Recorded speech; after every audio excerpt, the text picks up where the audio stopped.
Hello, thank you for checking out my video today. Today's video, I'm going to demonstrate booting this V30 motherboard that I've put together on this breadboard. If you've been following my channel recently, you're going to see the progression that I've made here.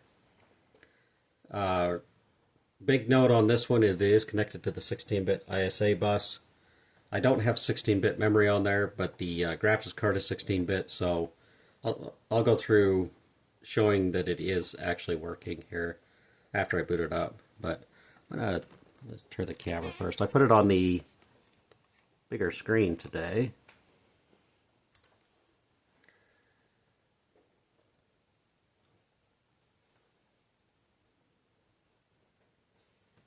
I'm going to try to keep it somewhat in focus. I'm going to run check it. It runs very stable. I'm going to run check it and show the speed. It is running at 8 megahertz. I think with 16-bit RAM, it would you'd see a speed increase. There is some delay in the custom bus controller. They're essentially put some wait states in there, and so that's going to slow down some things as well. As you can see, it shows it thinks it's a V20. It is in fact a V30. Alright, so at 8 megahertz we're running 3.6 times the speed of a PC XT. And I would say that's due to the wait states. We should be able to get better than that. Let me exit out of here. We'll just test the system board.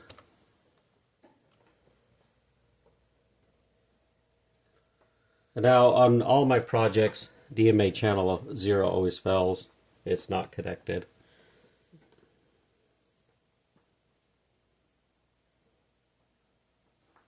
Interrupts always take a minute. Now this does not have 2 interrupt controllers, it just has a single interrupt controller. So we're kind of halfway to a full 16-bit system. As you can see, everything passed except for channel 0 in the DMA controller.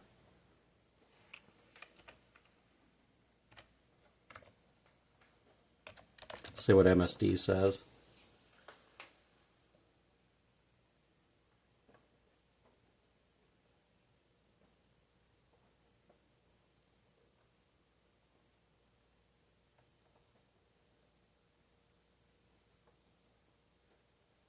Alright, so it says it's a V20 or V30, 512K. It's got the VGA DOS 6.22.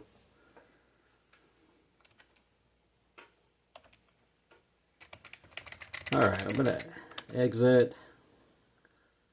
And I'm going to go over the board now. So, what I've got is the V30 and the latches and that are all breadboarded, and I've got my complete XT 8088 motherboard on an ISA card here. But what I did was I left the processor off and the latches and the transceiver off. Everything else is connected on this board. And that gives us the XT base to run the system. And then the intent is to expand the, to actually make one of these as a PCB with the V30. You know, of course it'd be a little bit longer. You'd probably have to put, you know, for the extra latches and that. So that's what this card is. The jumper wires are connected to the interrupt request, interrupt acknowledge, the hold acknowledge, and then read writes in there, and the IO mem is in there for the to run the board. I did have to. One note is the 8086 or V30, the IO mem pin is flipped from an 8088, so I did have to invert that. On the board itself,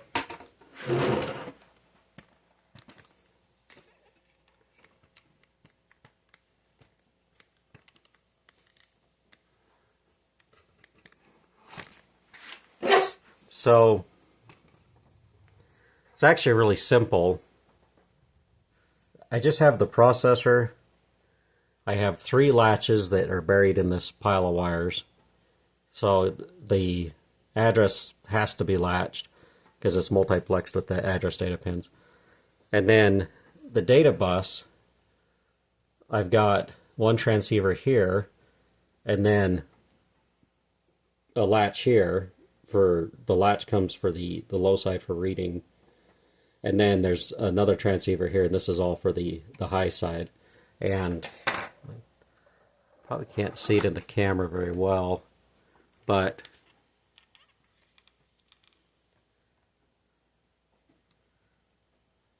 I actually, because I was running out of space, I stacked 2 latches and soldered them together.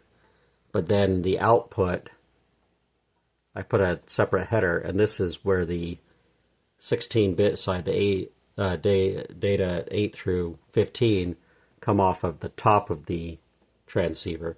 So there's actually 2 transceivers, and then what I call normal mode and not normal mode on the transceiver. So the bottom one's in not normal, the top one's in normal mode because it's the one that goes to the D8 through D15. And then let's see, probably zoomed in way too much. One big change I made, I mean, one day I'll color code all these wires, but so there's a ROM here, and this is what controls the bus, all the outputs from here.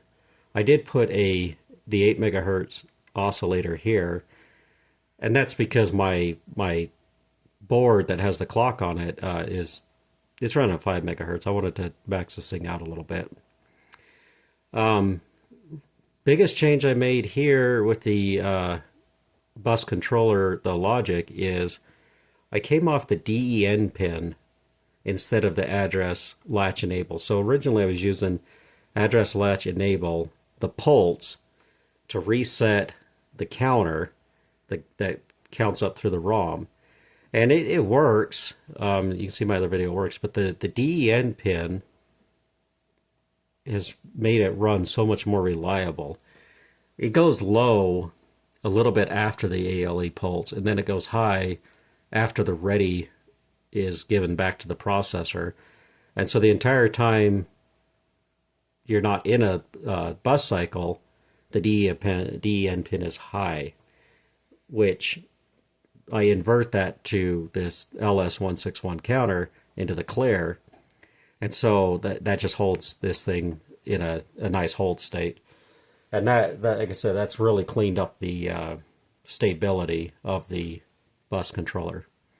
So through the additional transceiver and the latch, I manipulate the output from the ROM to send control signals on that.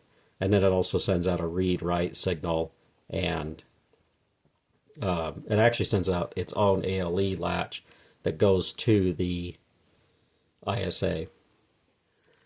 So this is going to be impossible to see where this connects in to the 16-bit, the D8 through D15 is there. But one thing is the 16-bit cards themselves tell the system, so it tells the bus controller that I'm a 16-bit card. So I've got some logic here, LS125, that's got the IO 16 chip select and the memory 16 chip select going in. And then from the IO mem, I've got each one connected to the enable on the 125. So, and it goes through an LSO4. So the IO mem, and on the V30, IO is low and mem is high. So the output when this is straight off the IO mem, but then this one's inverted. And so this would be the memory, and where these two pull-up resistors are. This would be your memory chip select enable, and this would be your IO chip select enable for the 16-bit. And then the outputs are tied together. So basically the IO mem selects which one we're going to be reading from, and then the output and from the card feeds into the 125 and then goes into the logic of the ROM, if that makes any sense. So the way that I know whether this is working or not is I actually have a spare ROM here that does not have any 16-bit code in it. It just doesn't do anything when it's in 16-bit mode. And I'm gonna adjust my screen here.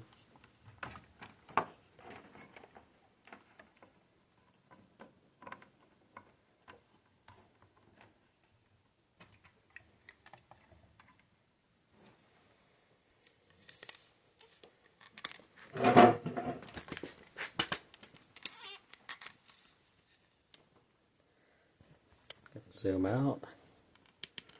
Okay, so it's still running, and we haven't crashed it touching it, so that's how stable it's running. Now, what I'm going to do, so I'm going to turn it off, and I'm going to move the, I'm going to leave the 16-bit chip select line there now. I'm going to swap out the ROMs.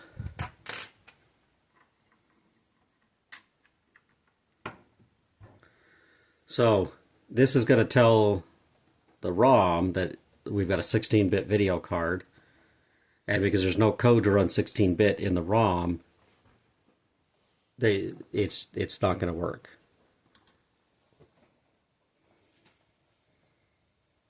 And nothing happens. Now, turn it off. Take the 16-bit, now to enable it, it's low, so I'm going to just tie this high for a minute. So this completely disables the 16-bit side. And this should, I haven't even tested this ROM, I just burnt the code to it. And so this is running in 8-bit mode only. And that's how I know that the 16-bit side is working, is because when the card is telling it that it's 16-bit, it can't function without the code in the ROM.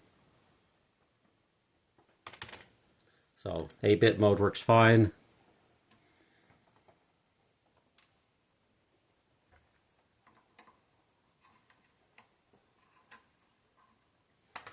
Now we're going to add back in the ROM that has the 16-bit code.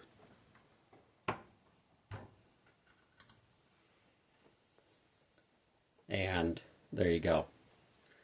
And I connected the 16-bit to the output on the chip select. So the next thing from here is to build a 16-bit RAM card to go for this.